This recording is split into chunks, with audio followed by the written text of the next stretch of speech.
Hey guys, Rene from Bargain Hunter Thrifter here. Another video. If you guys like these videos, you like the information, you want us to keep on sharing the true finds of storage wars and things that we find and like all the cool things, the everyday life, make sure to hit subscribe, like, share, help this channel to grow. We appreciate you.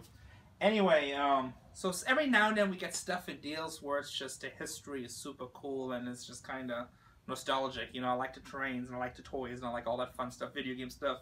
But this piece right here, so we didn't get this from a storage unit. We actually bought an estate. We bought a bunch of arcade machines, which is another video. We bought a bunch of garden road rail store stuff, which is another video. And this is a toolbox. I got to look at the date, but I think it's from 1905. So you're talking about 110 years ago. This box belonged to the grandfather. It belonged to the grandfather, which passed it on to the father, which passed it on to his son. But his son now, he must have been in his 50s or 60s, and he just doesn't want it anymore. He doesn't have anybody to pass it on to. And he ended up selling it to me, so I think I paid like 40 or 50 bucks for it. I don't exactly remember, but probably put 100 bucks on it. So they made it. But what's really cool, so it's kind of cool to see stuff like this. And right here's the thing: November 11th, 1975. This tool cabinet was made by Henry Kilburn between the years of 1900 and 1905, and passed down to his son Wilson Kilburn, who in turn gave it to his son Richard Kilburn. Hoping it will always be kept in the Kilburn family.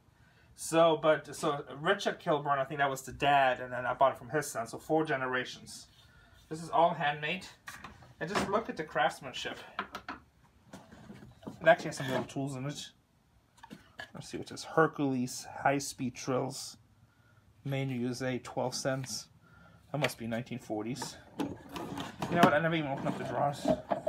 Empty, empty, empty. Let's see if we score something. Empties. Oh, here's something. High-speed steel drill sets. Let's see somebody's business card. Flint, Michigan, with a 5-digit phone number. Jacobs Heating and Engineering Company. That's pretty cool. That 5-digit phone number must be 1950s. Empty, empty, empty. See, all handmade, the craftsmanship. But you know, I just like pieces like this because, like I said, this is something. So it was built, let's say 1900, 118 years ago, 117 years ago, 1905, still 112 years ago. And somebody, you know, before World War II, it was just after the Civil War. You know, whoever made this still could have been somehow their family involved in the Civil War. Before World War II, before the Spanish-American War, before World War I, all these things happened, and somebody was using this in the toolbox, tool chest.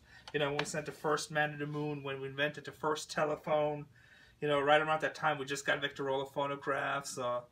The car was actually 1900, so the car must have just started to get a little bit more popular. You know, Model T came a little bit late, I think. So, and that's been sitting here in America in somebody's tool chest and backbone of American engineering. That's what I'm trying to say. I barely speak English, sorry guys. So, I don't know, when I buy pieces like that, I like having them in my shop. We'll probably end up putting like 100 bucks in this box, 150 bucks in the box. I'll do a little bit comparing, make sure they don't bring more. And, you know, put the provenance with it, but the sticker makes it really cool, so. I don't know, just a cool little piece I thought we'd share with you guys on the channel. I know it's not Transformers or G.I. Joes, but that's a cool piece of history. Make sure to hit the subscribe button, and thank you for watching.